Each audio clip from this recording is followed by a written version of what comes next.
it's me, your host Micah Pendleton, and welcome to Premiere Prep. It is our Christmas special for 2017. I'm joined by my good friend Javaris Moody. We were going to be seeing a lot of him coming up for our action special. It's going to be a whole lot of fun. Cannot wait to get that out to you guys with a short film and everything, so really looking forward to that. I think you are as well. Yes. So, it is our Christmas list for 2017. I know he's a new face to you guys. We usually have Michael for this, but he is out of town, and Java was super awesome and wanted to join in on the action. Well, thank you for having me. This is going to be a lot of fun. So, no secret, I'm a bit of a gear nerd. Comes out every once in a while. But you yourself are maybe looking for some gear soon. I am. I love to write and I love to direct. Right. So, having good gear is important. Obviously, people... is to me the most important, but good gear goes a long way. Right, exactly. And without the proper gear, a lot of times you can't get that effect you want story-wise. Yes. So, what kind of things are you looking for? Well, a lot of people say they want things to look cinematic, and a lot of time that comes down to lighting. So what are suggestions on some good lighting gear? Well, lighting kits is a very great subject because there are a lot of good ones out there that you really don't have to spend an arm and a leg for. In many situations, everybody thinks you got to go with like a high-end Lowell kit, and that'll cost you hundreds and hundreds, if not thousands of dollars. My wallet's crying. Yeah, there's no need for that. You can go with something really good like this option, which is from B&H Photo. It is an impact-ready Cool 2 lighting kit. It is a very good kit and definitely a good price at only a couple $100s. So this is going to be a great kit and take care of almost any need that you really have in the lighting department. Okay. Well, that's taken care of. Yeah. So if we got the lights, right? What about the camera? Well, the camera. Well, you could go two different routes. A very popular route is going to be either a DSLR slash mirrorless camera, because mirrorless kind of falls into the same category oftentimes. Okay. And then there's also the cinema camera, which is a little bit more high-end. You get a lot more control than you would out of a typical DSLR. So let's cover both categories. My suggestion for a mirrorless camera would be something like the Sony a6500. This is a fantastic camera. It has a super 35mm sensor, which gives you a lot of capability to do things like a nice shallow depth of field, get some of those really cinematic shots like you're talking about, and it can just be a whole lot of fun and really easy to use.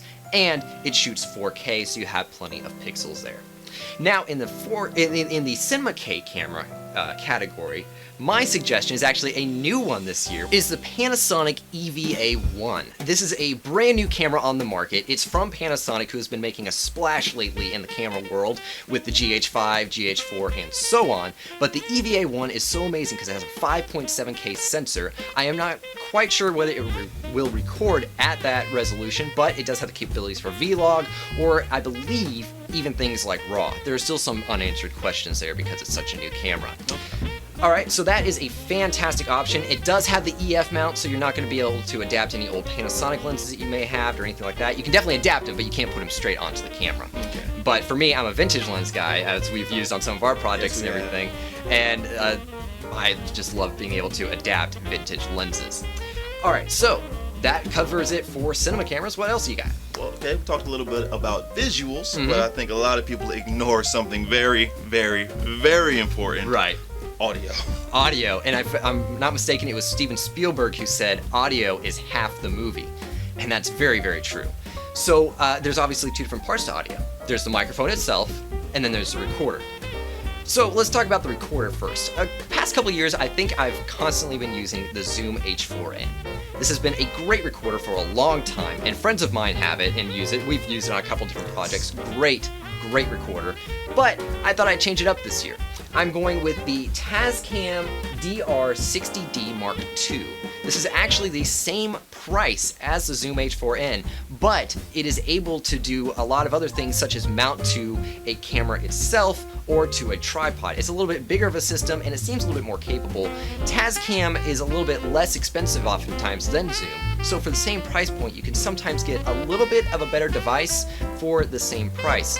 But you do come to the fact that Tascam is not necessarily as respected as Zoom, but they definitely make good products. And this recorder definitely seems like something I for sure would want. But then we get to the microphone. And this one, you guys, we've used together a lot actually. It's the Rode NTG2. So we're good in that category because the Rode NTG2 is a fantastic microphone. There obviously are going to be step-ups like the Rode NTG3, but the NTG2 for the price is just about unbeatable. There is hardly a microphone out there that will do the things that an NTG2 can do. And I've mentioned it, I think, for about 3 seasons straight now. I can't really change my mind on that. It stood the test of time. It has, and the more we use it on projects, the more I just fall in love with this microphone. It's fantastic. So that's audio. What else we got?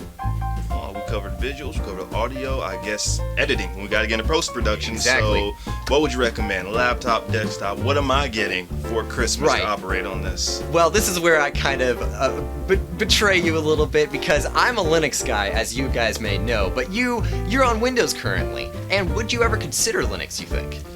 I'm sure you could convince me to consider it. That is for sure.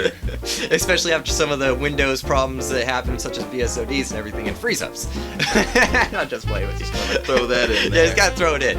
But my choice for an editing laptop is actually from a Linux distribution provider. It is the System 76 Oryx Pro. It is a fantastic looking laptop. It has Core i7, dedicated NVIDIA graphics. It is just phenomenal. The ability to add SSDs, M.2 drives, etc. is a really good laptop. But when you're talking Windows or something like that, you cannot go wrong with something like an HP or a Dell, or even Lenovo lately has been making some fantastic laptops. So anything really with the correct specs would be a great option. But if you guys are Linux, System 76 is a great way to go, or even Dell, who offers Linux options. So now let's move into the desktop area where you're going to find most of your power. Which, do you have a desktop yet? I do not. So we can help. A laptop. Every project. Yeah, so we can help out there. A lot of people are using laptops more and more these days because they can handle more and more. The other option is from System 76. It is the Leopard Extreme Workstation. This is an amazing looking desktop, a lot of power, but again, it's Linux, and again, anything from HP or Dell will really suit you, or even the Lenovo ThinkStation, which was bought from IBM. So it's no longer an IBM product, but they do have it at Lenovo.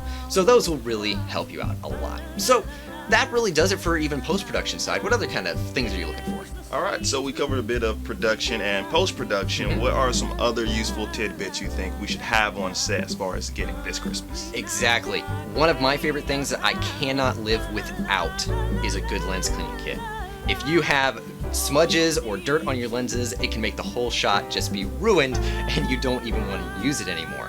But a simple lens cleaning kit can definitely do the job. My choice is actually an Altura Photo lens cleaning kit. I actually have this. It's only $9. I got it off Amazon a few weeks ago, and it is absolutely fantastic. Everything really seems to be plenty good quality to clean your lenses the right way so you don't get any smudges or anything like that. But another option is a good stabilizer. I love going shoulder. You know, shoulder mounts is a great way to go for a good shot with most situations. And the newer camera shoulder rig, which we reviewed back in this episode, was absolutely fantastic, and I highly recommend that any of you guys either consider buying it or buy it for sure, because if you check out the review, I can't speak highly enough about this rig. But what kind of things can you not live without on set? On set, I can't live without a good crew, so I'll leave the gear talk to you. Right. I mean, I love the equipment. I definitely believe it's how great the user is, but having better equipment can take you to the next level. So I definitely value your expertise and all that. Yep. So for this Christmas, a good crew, a good team to just have some fun with and make good stuff. So that makes me happy that we even have things like 3-2-1 film in existence. Exactly, which we'll get more into in the upcoming action series. I know that's all new stuff to you guys, but in the action series we got coming up in January, we'll definitely be talking about that. So I mean, that really wraps it up for kind of gear talk and even that on dance set. Was terrible. I did a little. It was, you know, a little. I'm sorry. It was a little festive. This Christmas, look, I can dance better than. I don't need to prove that to you. I can dance. I can dance. Oh, this guy can dance. This guy can dance. I can a little. Yeah. I'm sorry. Back to you. This is important. So let's get back into things. We need to help me to help you, okay? So let's go ahead and now that we've talked about all the gear and everything like that, what are some good movies? Because everybody loves a good movie for Christmas. I know that's a lot of what I want for Christmas. I want people to get me some Blu-rays, you know? So what are some good movies, past and present, that you think would be great as stocking stuffers or even a main course? Okay, then I'm going to name two movies, one recent, one much older. Right. A more recent movie that I've seen that I really enjoyed was actually, and I know we have different opinions on this, but we got a little argument. Guardians of the Galaxy 2. I really enjoyed. Oh. I know. For me, it's a lot of fun. I think it has a lot of translatable skills for independent filmmakers trying to make their own movies. Right. Because it has a bunch of independent scenes, independent scenarios. I do get that for sure. I loved it, and you get to see dynamics with the different characters, and they're more in depth, not as shallow as they may have seemed in the first movie that we didn't get time with, like Yondu. Yeah. And I love Guardians of the Galaxy 2. It's fun, it pulled on my strings. But if I could say an older movie, I'm going to kick myself because I always say this is not a Christmas movie. Right. But I'm saying it for the Christmas video. So there you go. It's a Wonderful Life. It's my absolute. Such a good movie. It is. James Stewart is one of my favorite actors from that time period. As he should be. Oh, he's fantastic. I think Tom Hanks is the modern day version of him. Oh yeah, because that was like Hitchcock. One of the reasons why he loved James Stewart was the fact that he could basically be the any man. Hitchcock loved him for that. He could play any role, and anybody could fit themselves into that scene and say, "I am him." And that's the same way with Tom Hanks these days. Yes, it is. And I love, if you could just watch the movie again, every time he does the right thing, he's punished for it. Yep. And he still continues to try to be a good person. And it's not easy, but it has a happy ending. Spoilers, I guess. But I love the movie. You love your happy endings. I do. And the villain, he doesn't get his coming-uppance. It doesn't happen. And it doesn't really matter, because that's not what the story's about. I could go on. Yeah. What are your picks? Well, first off, I thought Guardians of the Galaxy 1 was fantastic. I absolutely love the movie. Guardians of the Galaxy 2, I don't hate, but I felt it could have been better. It could have been better. It didn't live up to 1 for me, for me at least. But enough with that. We'll talk about that after the video. After the video, we'll get into that argument. I'm right. Yeah. Oh, right. All right. So, moving on to what I would probably choose, I would actually have to say maybe the whole War of the Planet of the Apes, or the whole new Planet of the Apes trilogy. Really? Because it was fantastic. They ended it, they could not have ended it better. The whole new, like, I'm usually a very picky person about remakes. I cannot stand it when they remake it, because you don't see somebody repainting the Mona Lisa. And I view movies in a very, very similar sense of the fashion, because they really are their own pieces of art. And when somebody remakes it, it's almost like vandalism. I can't stand it.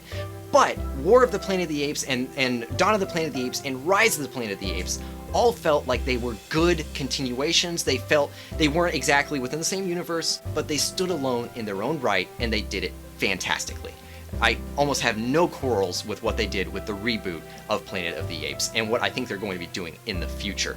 So that would be my modern pick. My retro pick would probably have to be one of my favorite movies of all time. I even got a poster for it right there. It's Vertigo by Alfred Hitchcock, and that is probably one of my favorite vintage, I guess, older movies from the 50s and 60s era. It's fantastic. It's another James Stewart one. Yes. It's just really, really good. And of course, you can do that with any Hitchcock, but there's so many great movies that we both could pick that would just be fantastic for our Christmas list. Yeah, that'd be a whole nother video. And what about TV shows? Let's go ahead and say like a complete TV series set. I know that's like off the fly for you, but if I were to choose one for me, as you're thinking about yours, yeah, go for it. Mine would probably have to be Battlestar Galactica, the complete series, because it's really a sci-fi hit that was the original TV show. It lacked a lot. I didn't watch the whole thing or anything, but I've seen parts of it, and I could just say, I'm glad they remade this one too, because the new one is just so fantastic. So for me, it probably would have to be Battlestar Galactica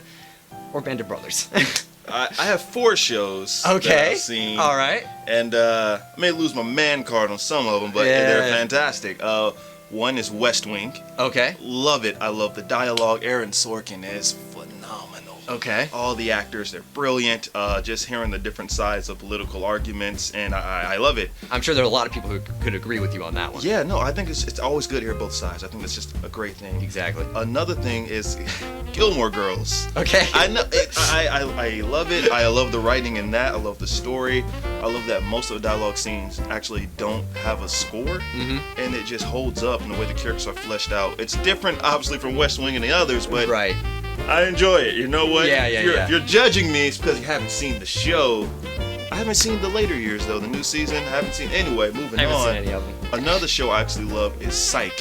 Oh. I love it. I love their dynamic. Dude. I love that each episode has a different genre of film sometimes it can explore. I love that it's actually one of the few shows that the best friends don't have a falling out from a misunderstanding. Right. Because every show That's it's like... a good point. Yeah, every show. It's a very good point. If you talk to each other, this problem won't be solved. They never have that. They're always honest. This is my associate, Ovaltine Jenkins. Oh, man. It's the best comedy I think I've ever seen from TV. It's really good. It has not been matched, and I don't think it ever will be matched. And that's why it ran for 8 seasons.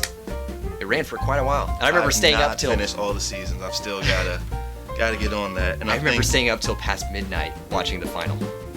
No spoil it for me. And then all the extra stuff after that. It was great. Don't spoil it for me. You'll love the ending, dude. My fourth and final, I would say, is I haven't seen enough of Stranger Things yet, so I can't say just yet. But The Flash. It's a superhero show. Yeah. I really enjoy it. It's just my nerd guilty pleasure. People say superhero and then they shy away from it. Yeah. It's its own thing. I think it's a great thing. You know, there are definitely superhero movies that have been far better than a lot of the Oscar bait movies. Yeah, Guardians of the Galaxy 2. Yeah. If you take that out, I will comment. All right. Malicious. All right. Start the comments. Start the comments. Or not. Yeah. Here it is. It's in the video.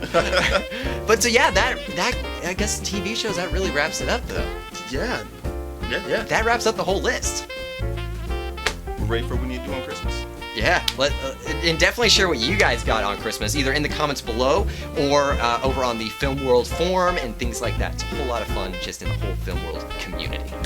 So, thank you, Java, for joining me. Thank you for having me. It's been a whole lot of fun. Yes. Little Christmas Okay. hug here. Oh, yeah. Hug. All right. There we go. So, it's been fantastic you joined me for this year's Christmas list. I hope you guys enjoyed it. It was absolutely a blast to do. Even got some Christmas decorations here. But, so yeah, that really wraps it up. Again, thanks for joining us. I am Micah Pendleton, your host for Premiere Prep, and...